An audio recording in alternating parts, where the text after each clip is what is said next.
امروز من میخوام این نکته رو بگم، نتیجه برآیند کار ما این شده که امروز مردم مخصوصا از موضوع برق ناراضی هستند و آب.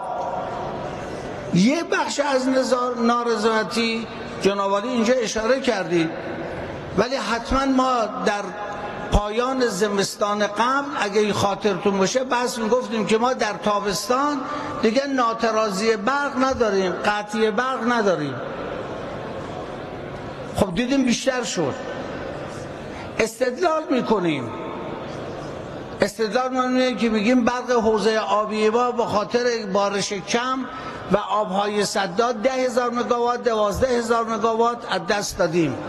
یعنی ما واقعا پایان زمستان متوجه نبودیم که ما ذخیره سدای ما چقدره؟ حتما متوجه بودیم. ما الان مردم یک جاهای قطعی برق رو میپذیرن ولی بی‌نظمی در قطعی رو نمیپذیرن، ناعدالتی در قطعی رو نمیپذیرن.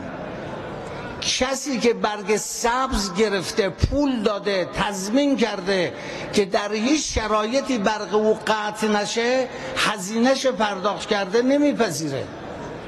سرمایه گذاری که توی تولید سرمایه کرده گذاشته، ما برقش برایش، ما خودتون صنعت بودید، به خودش نمیدیم، نمیپذیره. نگاه کنید، ما مجموعه از این مشکلات به وجود اومده. این کار را باید دولت و مجلس حل کنه. سند ما برای حل این موضوعات برنامه 7. شما ماده 96 نگاه کنید، در حوزه صرفه‌جویی برای همه چی تعیین تکلیف کرده.